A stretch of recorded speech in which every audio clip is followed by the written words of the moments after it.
Yeah, that's interesting. Because at first thought of I actually meant like all this entertainment as being a flight from responsibility. Because I notice when it's all getting too much, that's often a point when I kind of flee into this parallel world. Escaping from responsibility? Escape. Yeah. Well, you're saying now the Dharma is actually realizing that you have no responsibility.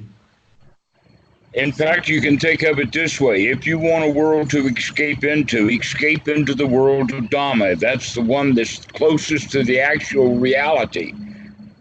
And what you're actually escaping from is the delusions that society has given you to believe in.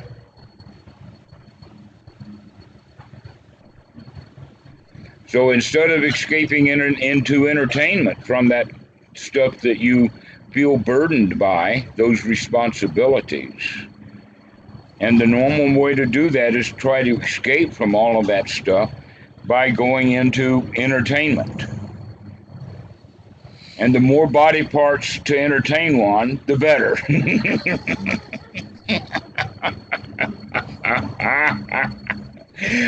So, in that regard, all of the entertainment is merely an escape from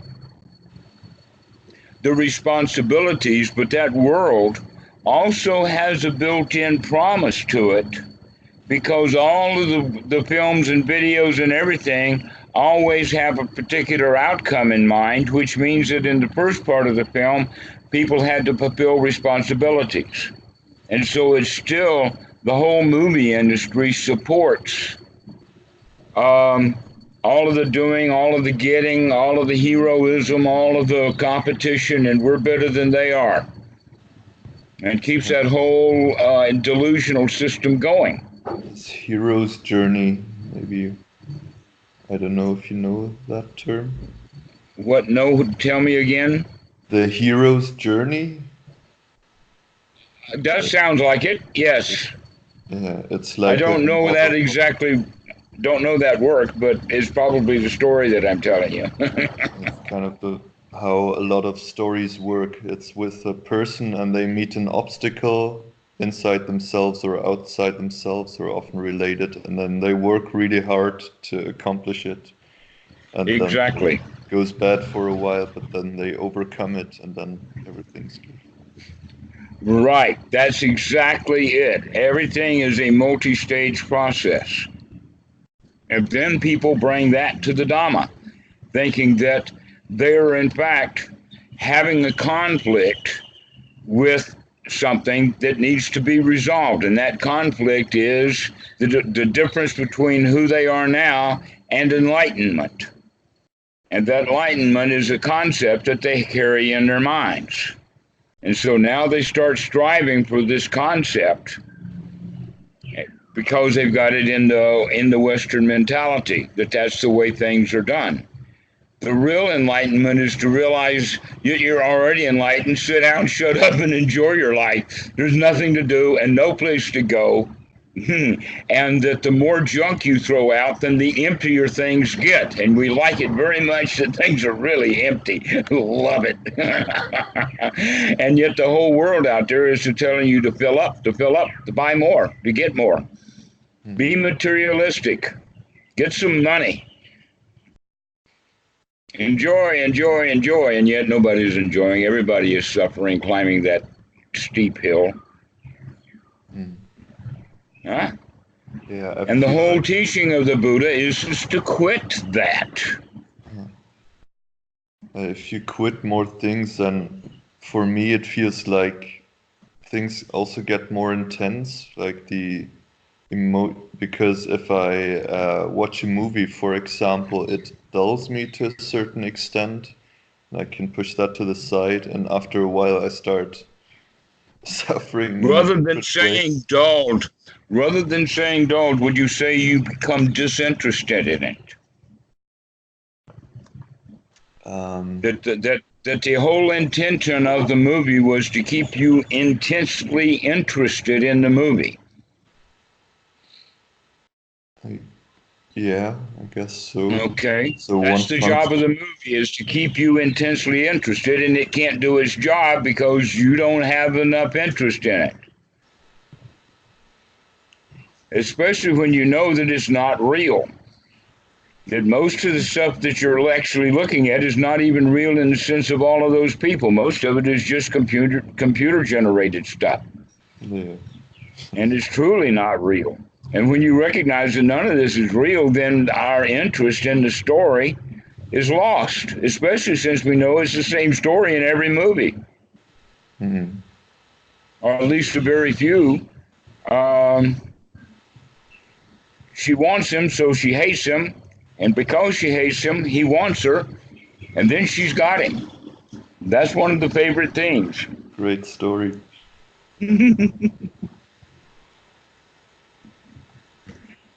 Hmm. One of the others is, oh, big catastrophe. We need help. We're all poor. Oh, here comes the hero. Oh, the hero has a big battle. Oh, there's a bigger battle. Oh, there's even a bigger battle. And after so many people are dead, the hero is at least still alive. And then they end the movie.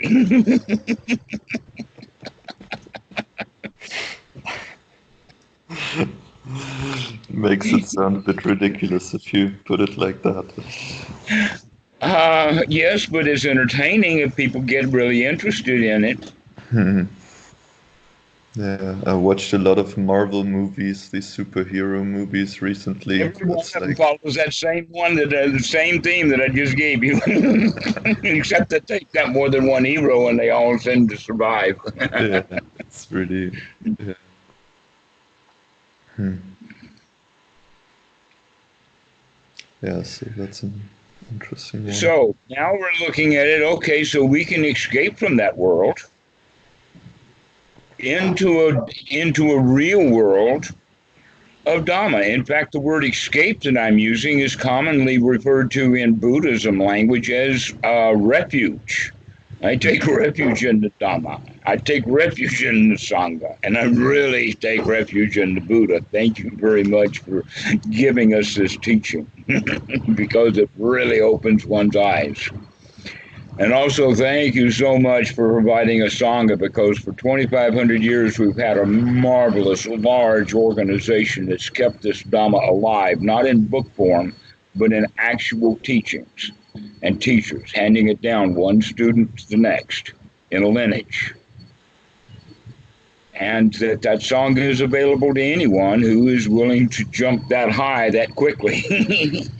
Mm-hmm. Most of us need tiny little step stools to get up to that level. But anyway, the Sangha in the West will eventually take hold if the Noble Dhamma is there to support it.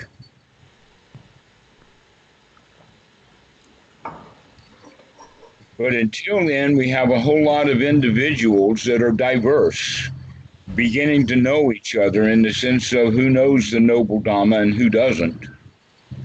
And that there's some very important characteristics of that in the sense of lineages and teachers in the West. If any of them are using alcohol, having sexual issues with some of their students, or actually charging money, then you can assume that whole organization is not noble. Okay. That a noble organization charges no money, requests nothing,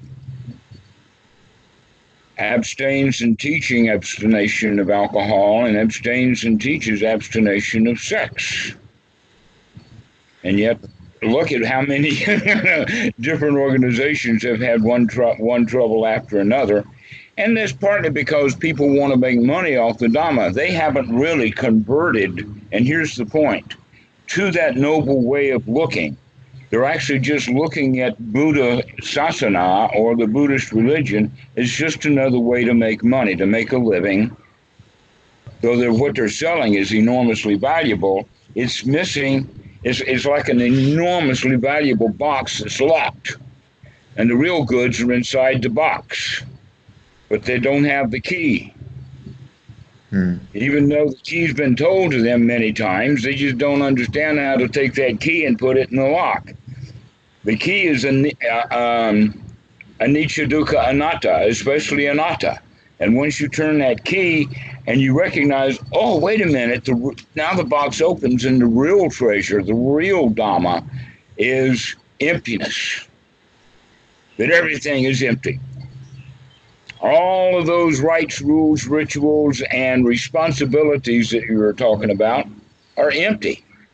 If they're filled with anything, they're filled with suffering. And the suffering is that we expect by doing our responsibilities, we're going to get something out of it. But we were lied to.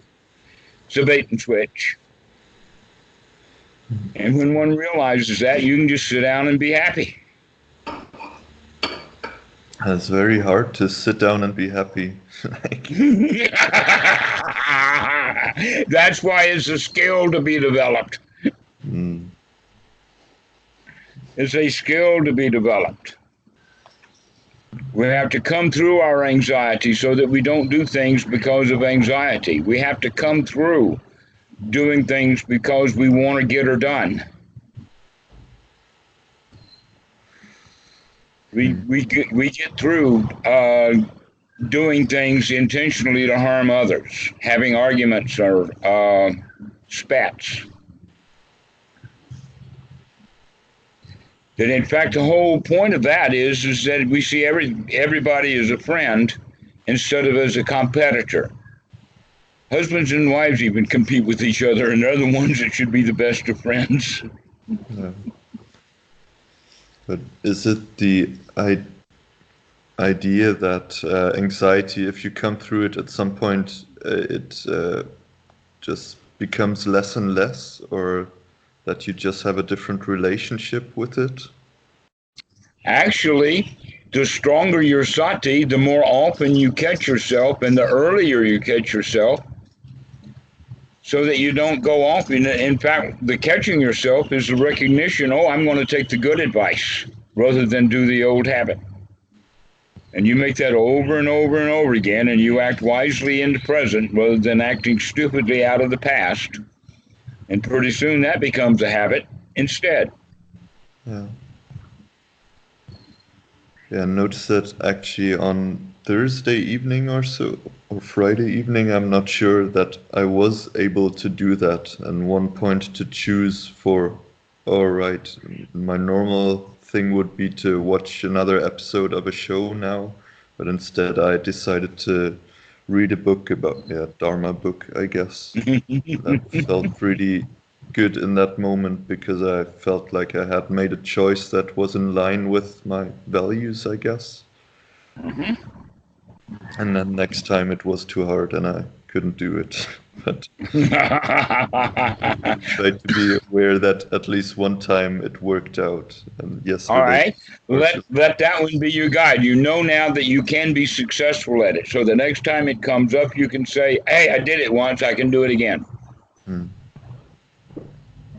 Yeah, and not project too much in the future, because sometimes I think, oh, even if I manage now, in the future I'll fail again. There is no future. There is only habits to be changed, skills to be developed. And if you live your life unskillfully, then you'll live it according to the old habits, and it appears then that we live according to some destiny or some providence or some grand design, when in fact we were just following our old habits. So our old habits become our destiny until we change it. Yeah, it's a concept. By changing your habits, then you change your destiny. The habit or the destiny of drudging our way through life, and then we finally die and we hate that and we struggle with it and we struggle all of our life. Or we can change our attitude to being joyful and happy. Now, I don't care if I live or die. And when death comes, here you come, boy. Okay, finally I can get some peace. I can rest in peace and pieces.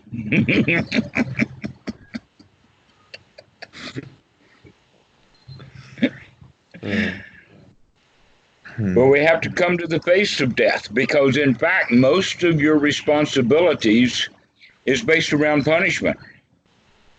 If you don't do what you're told to do, you're going to get punished. Well, what's the worst thing that you can do? What's the worst thing that they can do to you? Put you to death? Fine, come take me. If they can't even do that, then what can they do to give you fear? Put you in a private cell all by yourself? Fine. This is time for meditation. Let me enjoy myself. This is great. I don't have to deal with anybody except nasty guards, and they'll be my friends very soon. I guess what it's for me a bit is the fear of being a bad person, maybe, of like maybe stopping to care about other people and then just.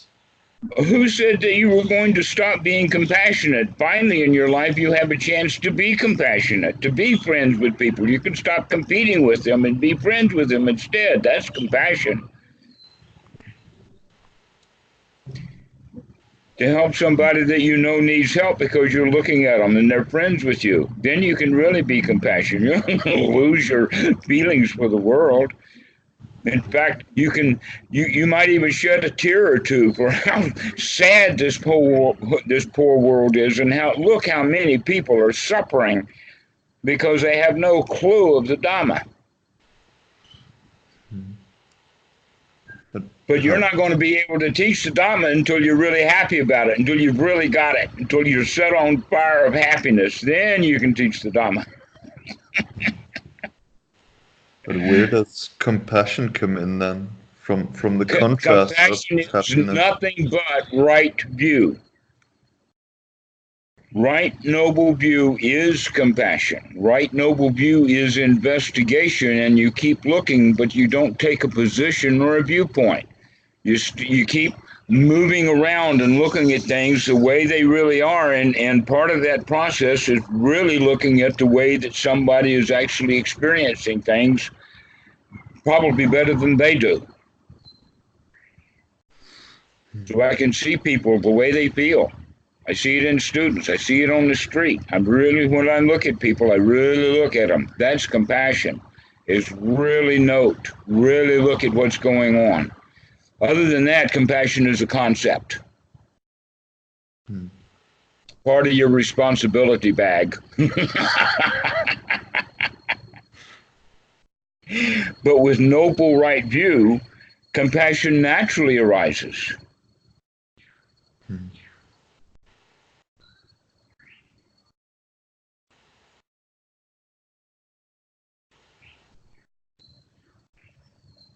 That's an interesting viewpoint, yeah. No, it's the teaching of the Buddha. But it's not a viewpoint. In fact, it's not a viewpoint. It's to stop taking viewpoints and start taking, as it were, many, many viewpoints without clinging or holding on to any one of them. Almost like as if your whole life has become a drone. You know, one of these little flying machines that's got a camera. Instead of being down on the earth where we're looking at people like that, no, we want to take an overall view. We want to really see what's going on. We want to see the dynamics. We want to see everybody in action all at the same time. So this is instead of a helicopter mom, I guess we become a helicopter Dhamma dude, taking an overview of seeing things from a higher perspective, from a noble perspective, or kind of in regard to a perspective of Sumati, or of wholeness or unity of mind. And when I use the word Sumati, I'm referring to area Sacha Samadhi, and that's different than concentration. Everybody translates Samadhi as only concentration over and over and over again, but the word has a different kind of use that then concentration kindly fits onto it. The word Samadhi actually means a collection point, or things coming together. So imagine, do you know what a yurt is? Yeah. Okay, so imagine that the yurt's got a ridgepole, And then all of the other, he's got a mainstay, main pole, the longest pole there. And then they have ridge poles that go out in all directions over to the wall sides. And at that point of collection where all of those ridge poles come to meet and contact and make it with that main pole is the Sumati. That's the high point and the collection point for those kind of buildings. And many Asian buildings are built like that. So that's what we mean by the Sumati, is when everything collects together into the mind because we're taking an overall view. American Indian teepees without a ridge pole perform the same function, where all of the poles come up to one central point and are tied, and then the teepee is wrapped with cloth. But it has that central point, and that central point's the main thing, because normally the human mind is a crowd. We lie, so we separate ourselves from the truth. We have doubts. We say, maybe this, maybe that. I'm not sure. I don't know. Maybe I should do this, and then I don't like doing that. Maybe I should do that. And so the mind kind of jumps around looking for rest without finding it. And the Buddha actually had an example that there was a dog that was nearby when he was teaching, and this dog seemed to have had some sort of skin rash or mange or something like that. But unlike most dogs, this dog would lay down, and then he would scratch around, and then he'd get up and he would walk around in a circle, and then lay back down in the same place. But he wouldn't stay there for very long. He wouldn't just lay there like most dogs would, but he would get up, he would walk around, because he could not get any rest. He would lay on one side or the other, but he would lay in basically the same place. But he would always walk around and around and around. And the Buddha said, there is the human mind. Only a few dogs that have an illness will do that physically, but the humans do that all the time. Every time we come to rest, we don't stay at rest. We get up and start running around again, looking for peace and comfort and never finding it. And so your responsibility, so you've been told, is to get up and run around. Yeah. And your relief from those things is laying down into the entertainment, but then it doesn't give you any rest. Yeah. Yeah, much that. I feel like I've been kind of told to be a good citizen, I guess. My parents are very good citizens, I would say. And that... But are they happy, good citizens? I'm not sure. Is that an admission of no? Yeah. It depends upon the degree of happiness. Yeah, I guess it's a continuum.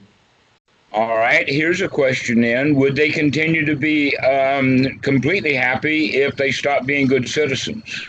Or is their happiness dependent upon them being good citizens and doing what they're told to do? I think so, yeah. They've built some part of their identity around that. All right, so that at least the happiness that they have is conditional. So okay, what they would tell... Right, go ahead. What they would say to me if we've touched upon this topic a bit sometimes, and I said, I may have said something like, but if it's conditional, it can be taken away from you, then they would just say, yeah, but that's part of life. Everyone deals with that. And we are just human. You say that intellectually, but when it actually happens, it can be very painful.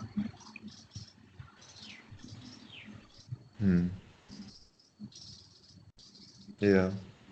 As a concept, it's fairly easy to dismiss because they don't think it's going to happen. If it were imminent and about to happen,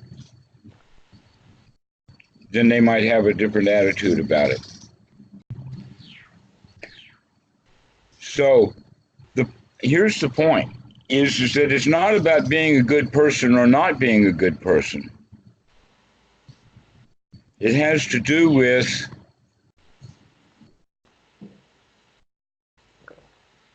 how you feel about it. And if you can feel in a certain way, then you'll behave in a certain way. And that noble way of living has its own benefits. Even if you don't meet the responsibilities that you thought you had in youth, as you mature in age and mature in wisdom, the responsibilities that you take on are more noble responsibilities instead of the little ones. Noble responsibilities. Right. Noble responsibilities would be to not cheat others, not harm them, not do any damage, not to speak ill of others at least without an intentional purpose of doing good. And so you become noble, but you do that because the mind is noble. It's collected together. And part of the reason that it's collected together now is because it's not scattered among all of the responsibilities. If we've given up responsibilities,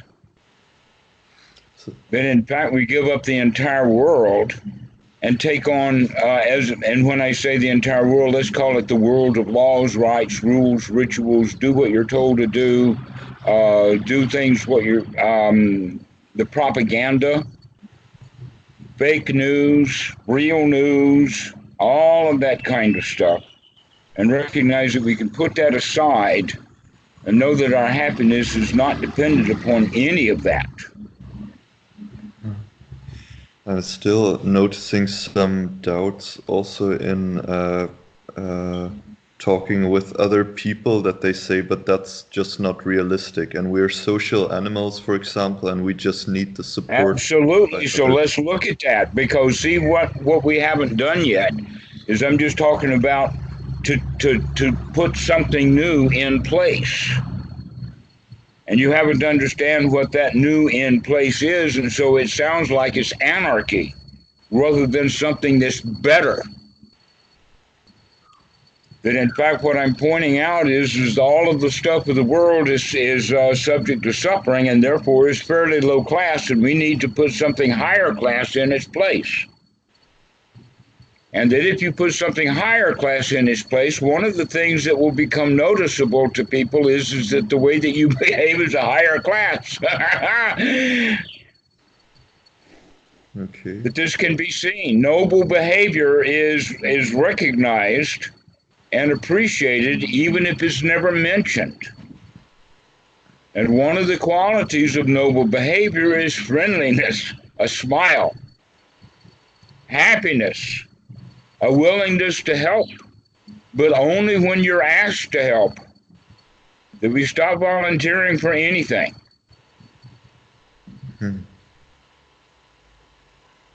Stop volunteering. Okay. Yeah, we don't volunteer for anything because what do I want? Why would I volunteer? Maybe I just feel very compassionate and I want to. Yeah, so then you wait around and drop some hints. I've taught my family how to get the dogs out of the house without doing anything other than going and getting a small piece of cheese and laying little bits of it in a path, and the dog comes right out. And I don't ever have to tell the dog anything. I just lay drops, and then the students either come or not in that regard. But the whole point that I'm getting at here is that when we volunteer for something, we want something out of it. We want revenge. We want something in return. And if you come to the point of not wanting anything, then you stop acting. You come to an end of action. And so we sort of wait around for something good to happen that we can marvel at and chuckle over and share. Makes me think of, and that's again connected to this responsibility thing about these really big problems that we're facing now worldwide, where If some people say we everyone have that I to take know, strong action. okay, exactly. All right. Let's first off have this analogy. Imagine that there is um, a creek and a wagon is stuck in the creek, old style, not an automobile, but a wagon, okay? And the wagon is stuck in the creek. And so the farmer asks for help, and all the farmers from all around come and help push that wagon out of the creek. And because there's so many people pushing on that wagon, some people can only get a place to put their hand in. And so everybody's pushing on that wagon to get it out of the creek, and all they do is just crush the wagon because everybody's pushing it in their own idea and their own way. That in fact, another way of looking at it would be that maybe the wagon is okay where it is and everybody can rest. So if people stop, and for instance, if the whole world had the Dhamma and everybody sit down and be happy, then you wouldn't have a bunch of greedy people trying to take everybody's money. You wouldn't have big governments because you wouldn't need one. People would be taking care of each other and all the world's problems would just disappear. Even the executives in the oil companies would quit their jobs. The refineries would shut down. Everybody would sit at home fat and happy. Now that would be paradise, but they're not going to do it until we can actually teach them. But it happens one person at a time. Takes a lot of patience. Yes. What is patience? That's nothing but lack of greed.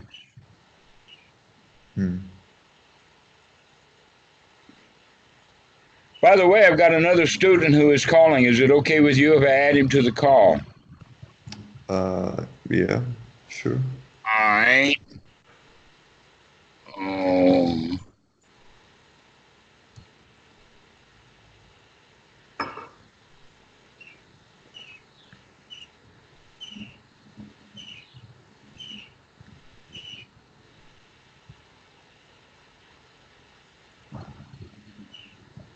He hasn't been online in a while. Okay. Well, hello, Dylan. Hi. How's it going? This is Christian. Hey. It's nice to meet you, Nice Christian. to meet you. Dylan, if you don't mind, we can just sort of listen in on what we're talking about because we're right in the middle of figuring out what our responsibilities are. That's fine. I don't mind that. All right. So, Christian, we were back to the point of seeing the world as sort of artificial, and that the rule systems that were set up were not set up for your benefit, so that your responsibilities then are to do things that you're not actually going to get the benefit of. And that's the way that society is set up. And the way that it's going, like for instance, especially in the United States, that the wages are remaining stagnant while the big people are the ones at the top are getting more and more and more wealthy. But the people who are actually doing all the work are not getting the benefit of it. And now the people are beginning to wake up, beginning to figure that out. And maybe if they just stop, everybody quit their job in the United States, the big fat cats would wake up really fast. Believe me, they would wake up in a hurry if everybody just quit their job. Anybody that works less than $20 an hour, just resign today. Quit. Maybe I should resign. No, not unless it's done in mass. You're not ready to do it all by yourself. Perhaps you should resign because you know it's the right thing to do for you, rather than sending a message. So let's look at it then from the position that responsibility is kind of like the golden rule.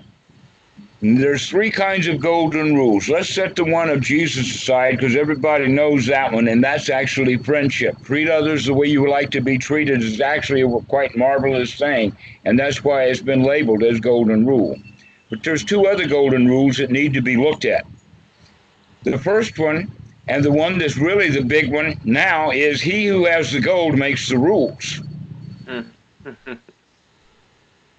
Is that not right? He who's got the gold makes the rules. All the money controls all of the politics, and they do it in order to gain more control. But there's an older rule that was been in effect for a long time and continues to be. And that is, he who makes the rules gets the gold. So this is a relationship between power and money. The relationship between power and money is he who has enough power to start making the rules will do so in his own favor so that he starts accumulating the gold. Right? But later, when the gold's like over generations and generations of time, because the gold has already been collected by the guy who made the rules, now he who's got that gold continues to make the rules so that he can continue to make his pile of gold higher and higher and higher. And that is who you are responsible to.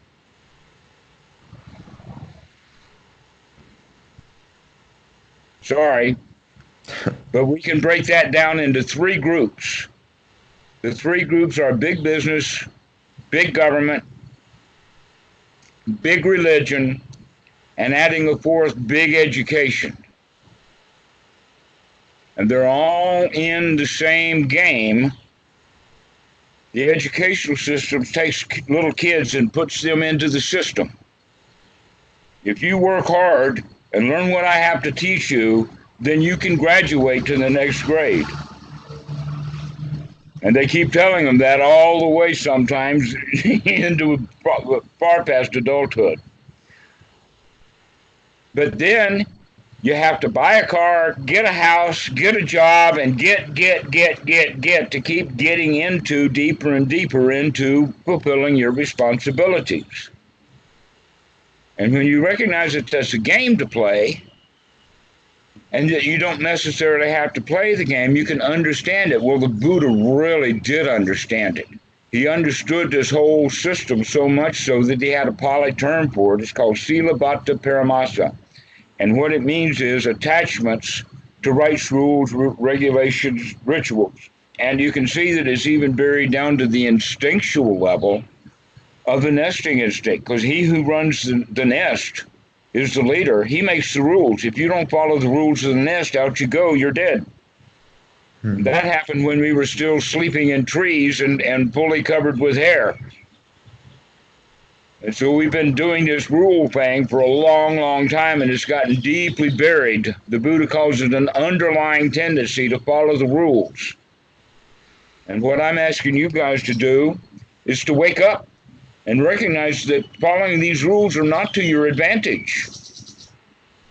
That there's a higher set of rules, a higher set of standards that are better used.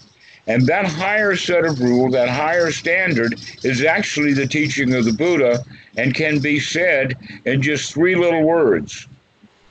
Dukkha, dukkha nirodha. In other words, it's your job now to see suffering as it is, to see it in yourself, to see it in others, to start having compassion for other people, to recognize suffering so that you can very quickly bring it to a close. And the first job that you have is to stop making yourself suffer. The second job that you have along with that is to stop spreading your suffering to others and giving that suffering away free of charge, or sometimes at a fee. And then ultimately is when you start feeding that back to other people. When it's time to be a teacher, then we can begin to spread that Dhamma so that it's worthwhile, so that many people with enough teachers, but all of the teaching has to be done on an individual basis. You cannot gather 100,000 people in a stadium and teach them the Dhamma. It just doesn't work that way. Because they all have different points where they're at, where they need different advice. advice. Exactly. And because we do not have the feedback, so that I can't talk directly to the students, or one or two or three. But more than 3 students, it's very hard to teach. And And so we have to work with each student to make sure that they're nodding their heads at the right time. And that's the first one of many clues. But the point that I'm making is that don't worry about what real responsibilities that you have, that ultimately your biggest responsibility will be to the Dhamma, to the spread of the Dhamma, for the welfare and benefit of future generations. That's why the Buddha taught. Until then, your job is to first off, get your own mind cleaned out, solve your own suffering. And so this becomes a new rule of life. And that is dukkha, dukkha, nirodha. That's your new rule. Now you apply that every time you have an opportunity. So if a cop stops you, you want to apply that rule. You want to be really nice to him. You want to cooperate with him. You want to give him every reason to like you. You want to be his best friend by the time that interview is finished. And the tricky part to doing that is you have to calm down your own adrenaline, so it starts with you and what's going on inside your head. That's why we call this what? Duh. That's the teaching. That's it. That's what we mean by following good advice at that point in time when you need it most. When the cop stops you, boy, do you need the good advice of be friendly and be happy. Don't compete with him and don't give him a hard time. Don't give him anything to go looking for. Cooperate with him fully. Thank you very much, officer. I really appreciate it. I understand how much work you guys have out here. I'll be willing to cooperate and give you anything that you need. For me, I feel like it's more the other direction. I tend to be too nice, maybe sometimes, to the point that I even, like now that I think of maybe quitting my job at some point soon, I have talks about my salary and stuff coming up. I kind of think I don't want to be unfair to the company and demand a lot of stuff and then say bye. And there's if you did, then that would be playing a game. And you may not get the benefit out of it that you thought. It may, in fact, if you're going to quit, it might be a very good idea to quit on the very best of terms. It's to the point that even my boss is telling me I should demand more. To like. Well, you don't have to tell him, but you can have the thought, I do demand more. I demand a huge amount of more. I demand two things, in fact. Emptiness and freedom. And one of the things I want to be empty of is this job.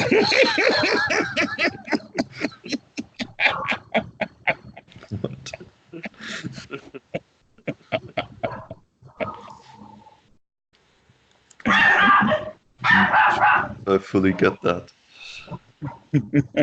Well, the important point at that level, actually introducing kind of a new topic, but it's germane right now, and that is the whole idea of materialism. How much materialism do we need? The society has been telling you a long time that you need a lot of materialism, so you have to work for a long time and a hard job in order to get all the materialism that is required to fulfill your responsibility of being a good citizen. But the Buddha teaches, oh no, let's look at what's actually the minimum requirements. What would be adequate for you? Especially in four regards: adequate clothing, adequate shelter, adequate food, and adequate medical attention. These are adequacies that are fully provided for by the monks, by the Thai community. But in the United States, and I think in Europe, there may be a whole lot of people that don't even have those four things. They're living below that level of adequate housing, or adequate food, or adequate medical attention. I don't think very many people go without adequate clothing, unless we're here in Thailand, in the tropics. So the point here is that if you are going to quit your job, your responsibility to yourself is to make sure that you have these four basic qualities, because if you don't, you will fall into suffering. Because you don't have adequate food, or you don't have adequate, it looks like you've got adequate clothing for the next 5 years right there on your body. Right. So you've got that one nailed. The question is, how low can you go for housing, or where to go for housing?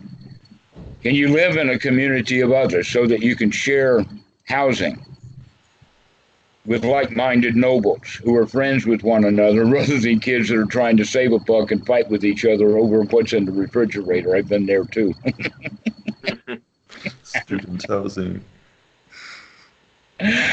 But in any case, when you figure out what's your basic level that you need in order to sustain life happily, then go for that. Yeah. One of the ways that I could say things in the deep, dark past, I have retired 4 times. Finally, the last one took. But I retired and came to India and stayed years, and then went back, and then I came back again and retired again, and then came back. Now, on the 4th one, it finally took. And so you can move in and out like that. When you're working, gather up all the cash you can and don't spend any money. Just be cheap, Charlie. Yeah. And then let that money go for a few years while you're out playing in paradise. And that's a lifestyle that's not approved of. Sorry. Yeah. But we have a name for it. It's called the Dhamma. Living according to the Dhamma and living free. Some, they'll take jobs in foreign countries to teach English or something like that for a while, and then they'll go hang out on the beach again.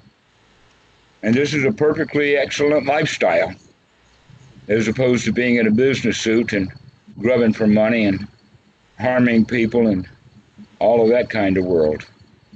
It takes some confidence, I assume, in order to... I assume it does. In fact, the Pali word for it is Shraddha. Shraddha is wrongly translated into the word faith. Well, we're not talking about faith, because in the English language, the word faith has been stolen by the Christians to mean believing in bullshit. But Shraddha means the confidence that you build through correct Dhamma practice. Mm-hmm.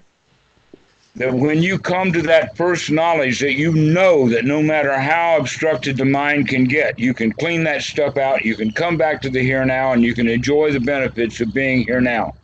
And you do that over and over and over and over and over again. And as you do, the doubt about can I do this is eradicated.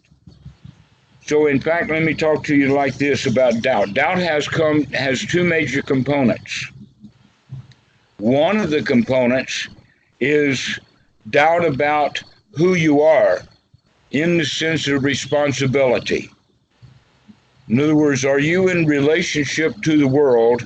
Are you in fact a soul that the religions say exists? In other words, is there a God to blame? Is there a mom to blame? Is there a society to blame? Or am I going to make the decision that I am 100% responsible for everything that happens to me, no matter what? I cannot blame anything for it. I've got to take that second noble truth and apply it, that all suffering comes from my own lobha moha dosa, my own greed, my own ill will, and my own delusions. That's the only thing that I can suffer over. Mm-hmm. And so I separate that, and I stop blaming the outside world for my problems and start being ready, at least, to think about fixing my own problems. So the second step is, do you have the that it takes to actually fix your own problems? Slowly at first, we start as victims, not sure I could do this. But over time, that Shraddha becomes developed so that you know eventually, beyond a shadow of a doubt, that you are in fact responsible for everything that happens to you, and you love it. You really, really like it like that. Because you are now in charge, and you can run your life, and you can feel the way that you want to feel, and you can put aside anxiety, and you can put aside fear of death, and you can put aside conceit, and be friends with everybody. And this is the natural teaching of the Buddha. This is what's enlightenment. Enlightenment is not way up there someplace. It's just when you're lighthearted.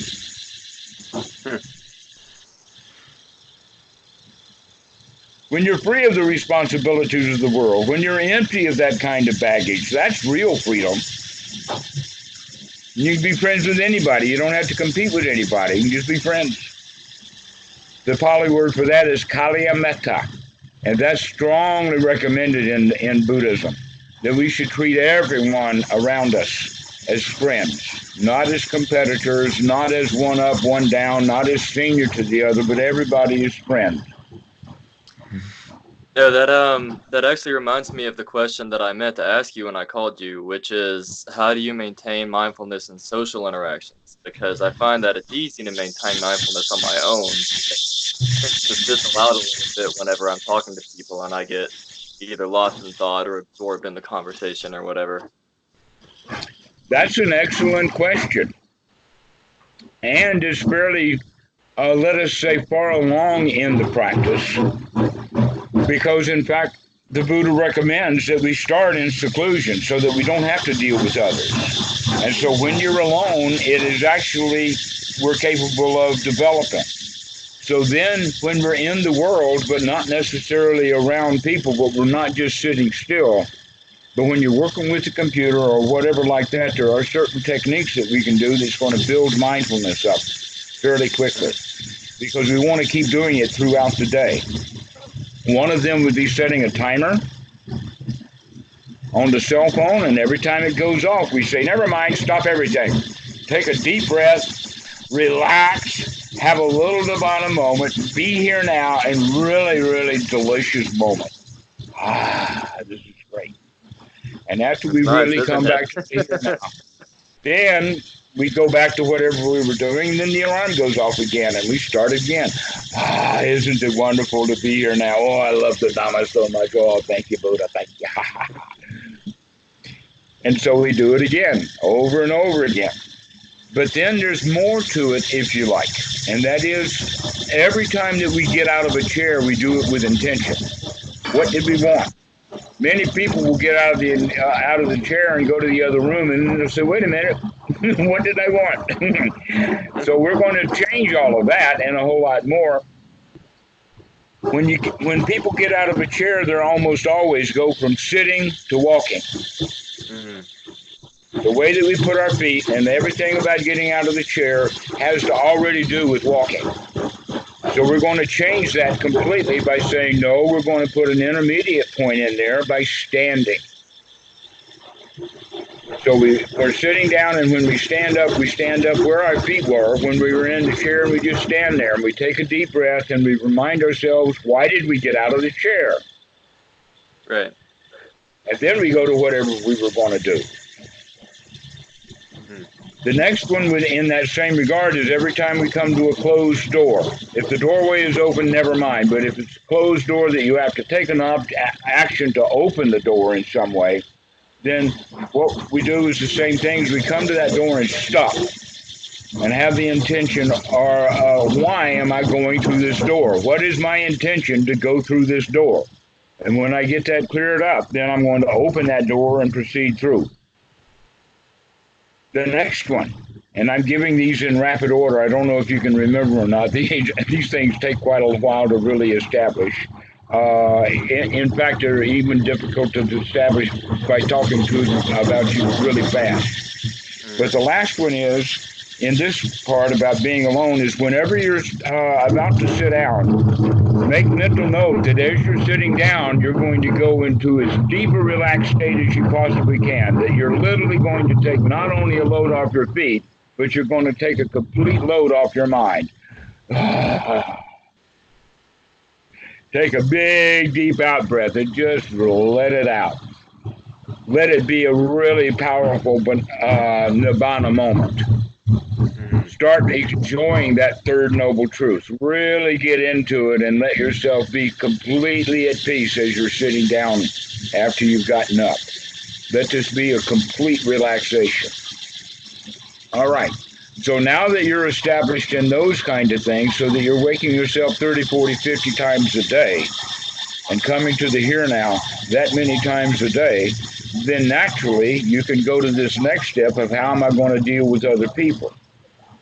So the first thing that you need to work with is to remember just before you start meeting with people, because you're going to know in advance. Somebody's knocking on the door, or you even see somebody walking up. That's enough time for you to make a very strong mental note. I am going to be present for this conversation. Okay. I demand of myself to be here now. So This go is a into it with dangerous. a very deliberate, conscious intention. Yes. That with also the thought of, this is the time when I suffer the most due to my stupidity of not watching what's going on. And I demand of myself, with that lion's roar, that strong determination, that I will be present for this talk. And that when people talk to me, I listen to what they say. I will be here now when they're talking. That I will stop talking if anybody starts to talk over me. I will shut up and give them the floor and listen to what they're saying. I will not try to teach anybody something that they do not want to know. That's a good one. Yes. Do not give gifts that are not well received. Watch the people closely to only speak things that are wholesome, beneficial, and easily to be received. Do not shove anything down anybody's throat. Above all, be friends. Be friendly with anyone that you come in contact. Smile at them. Let them know that you are not dangerous. Right.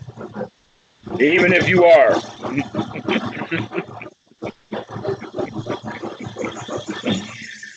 Because you probably are not as dangerous as you thought you were. Yeah. All right. And then when you leave the conversation, make sure that at that point in time that you again relax, that you let all of the tension go that happened in that conversation. Let it go. Do not walk away from that conversation thinking about that conversation. Let it finish. Right. That's a really good one, because as somebody with a history of social anxiety, a tendency that I have, that I'm sure is actually pretty common, is as soon as the conversation ends, you start thinking about it. Start thinking about it and thinking and thinking and thinking, and that mental proliferation, and it just causes suffering. It doesn't actually, and rationally I know that it doesn't actually help anything. It's both painful and not helpful. Exactly. So now that you thoroughly agree with this, you know exactly how to be on guard and for what to be on guard. And you also know that you need training in sati to remember to be on guard. That's what all of these exercises about sitting, standing up and sitting down and door walking and timers and all of that kind of stuff. When students start doing that, they start waking up really fast. You see, a lot of people have the idea that meditation or Dhamma is all about sitting on a cushion in seclusion or in private. But even if you practice and practice well for 1 hour a day, what that means is, under normal conditions, you're going to spend the next 23 hours of that day back in your old bad habits. Right. So they meditate 3 hours a day, which only means that they're on 21 hours a day in bad habits.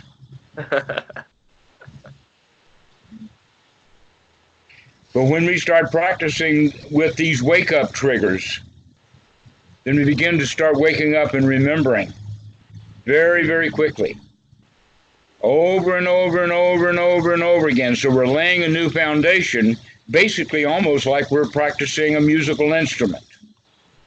Right. To wake up, to be here now, to be joyful, to be a lion, not a wimp.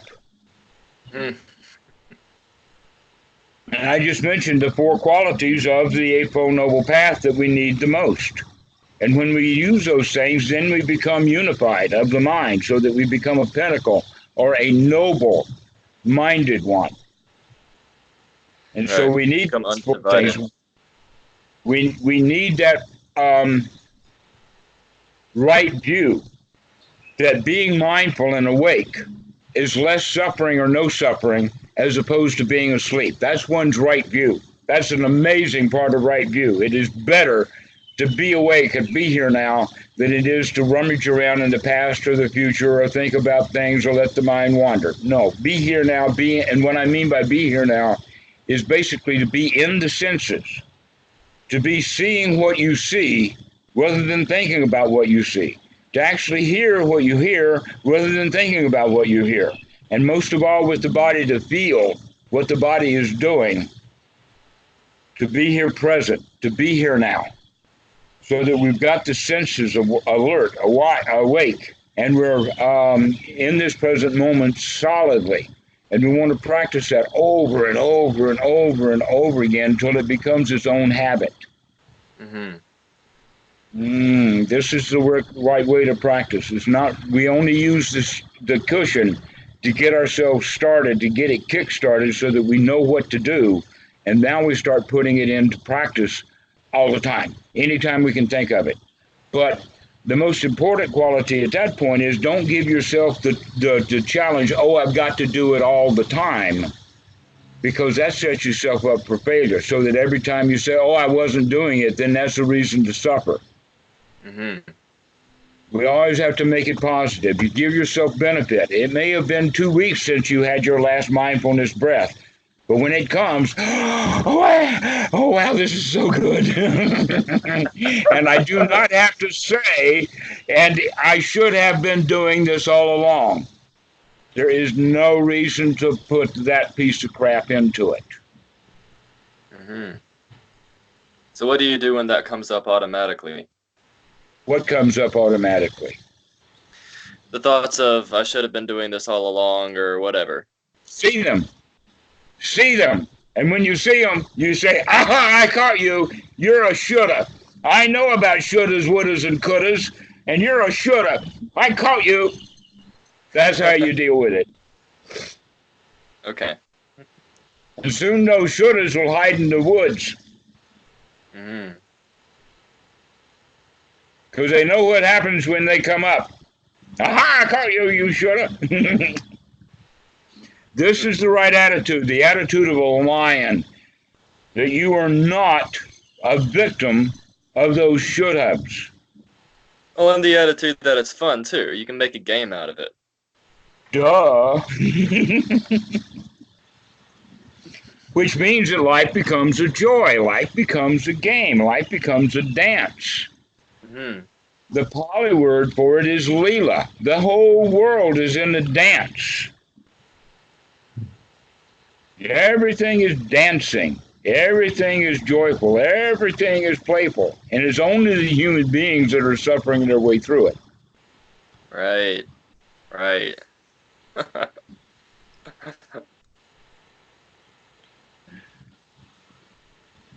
And all we have to do is sit down and enjoy ourselves. We don't have to suffer anymore. It's almost too simple. I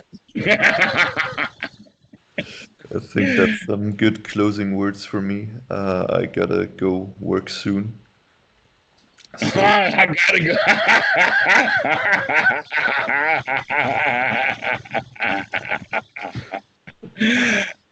I understand. All right. Christian, before you go, were you the one who was mentioning about Tucker? Yeah, right. Okay, good. Right. I wanted to make sure it was you because I've already been in email exchanges with him. Oh, okay. Okay. Yeah. You and Ferdinand both will be in that retreat. Sorry? Another student will be in that retreat. Oh, really? Yes, his name is Ferdinand. Ferdinand, okay. I'll see if I'll see him there. All right, cool. I'll try to dance my way through it and stuff. You will. So I couldn't just hear that. That was very quiet for me. All right. So here's what you do: look for the guys who keep smiling, and you'll eventually run in on them. I'll do that. All right. We'll see you later. Yeah, thank you. It's nice to see you, Dylan. Goodbye. Yeah, nice to meet you. So, Dylan, you have anything else?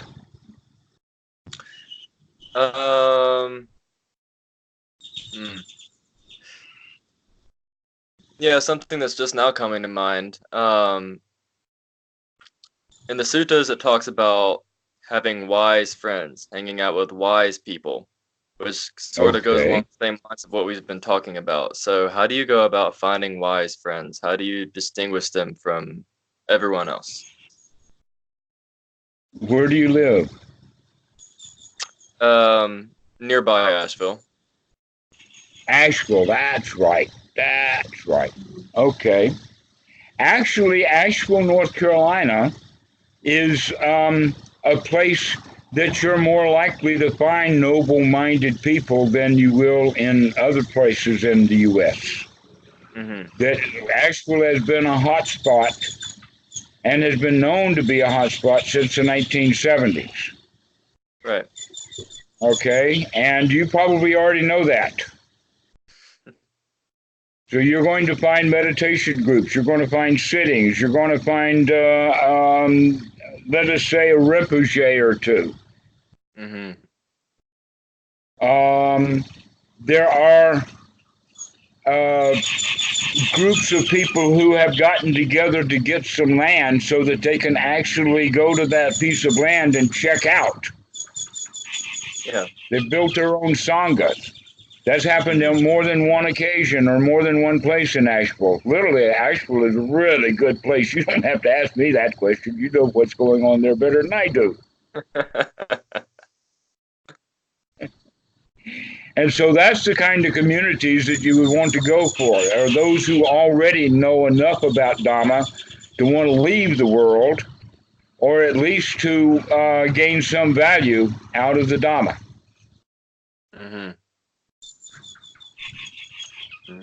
You probably will want more likely to establish your relationships with the teachers rather than new students.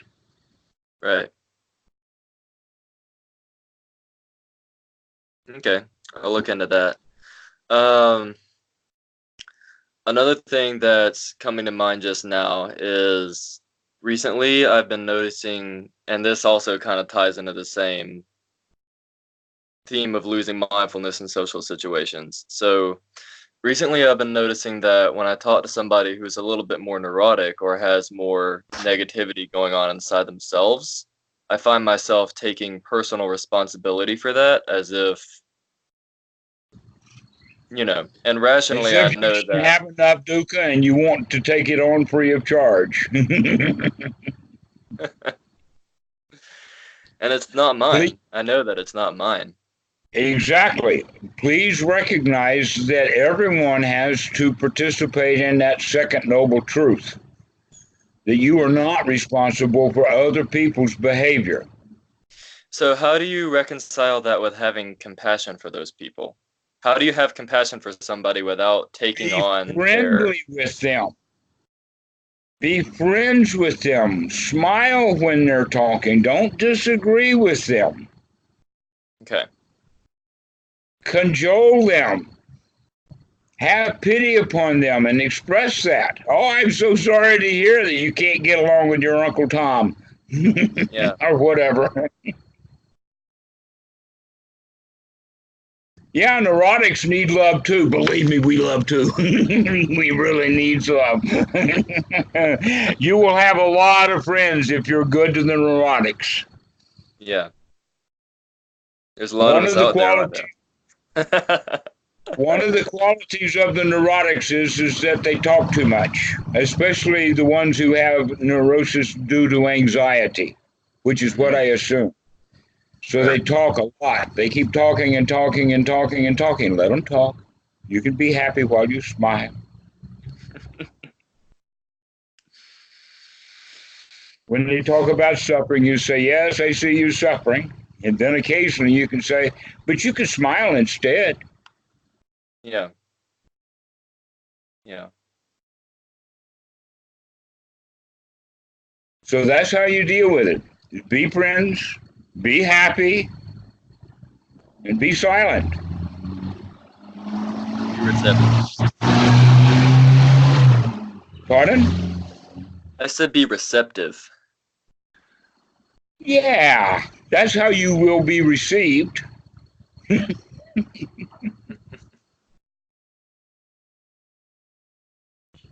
Okay. Yeah, that all makes perfect sense. I'll just, like you said earlier, I'll have to make a practice of, going into it with that conscious intention. That's it. Bingo. You've already got that intention. You've already got basically that right view. Mm-hmm. Because I mean, yes. Go ahead. when all these unskillful tendencies come up, I can see it in retrospect, and I can see all the problems with it. But it's when it's actually happening in the moment that I kind of, I forget. Like I said, I lose mindfulness. So.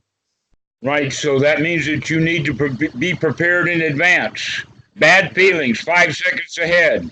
Conversation with another person, 5 seconds before, 3, 2. Are you ready for it? Here they are. That's. Okay. That's what wisdom is all about, is seeing what's happening right before it happens.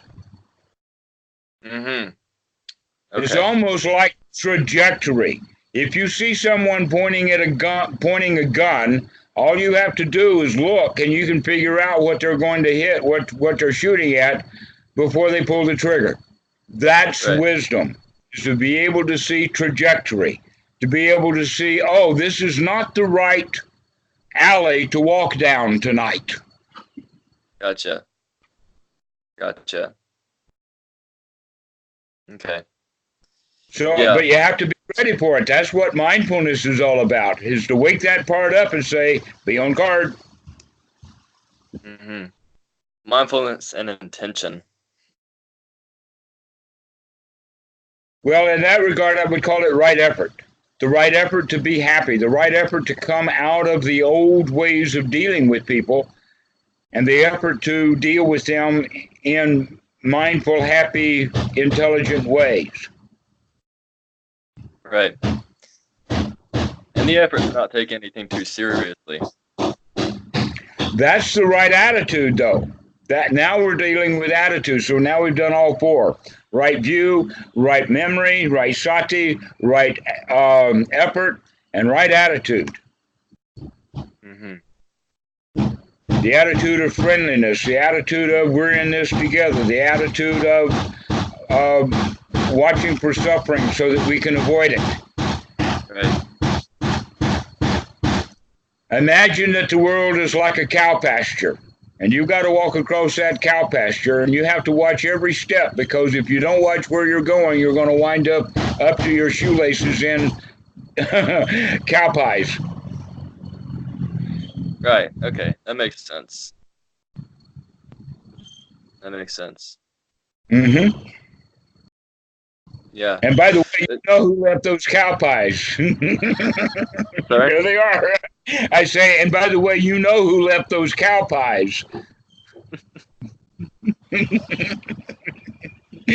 Darn, those are my cow pies I'm stepping in.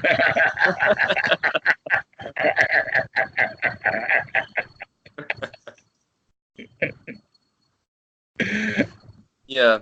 And even when I do these, whatever unskillful thing it was, it's always nice to be able to look at it in retrospect and laugh at how ridiculous that was.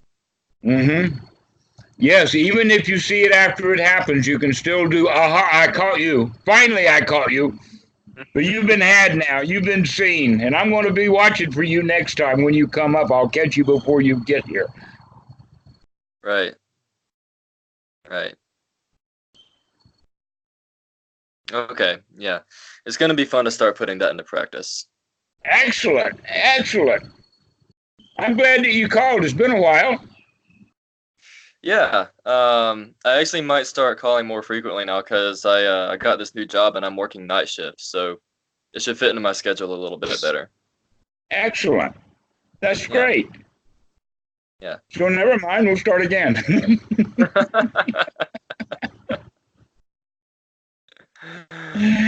Okay, Dylan, well, we'll see you. Okay, I'll see you later. Bye-bye. Alrighty, bye-bye.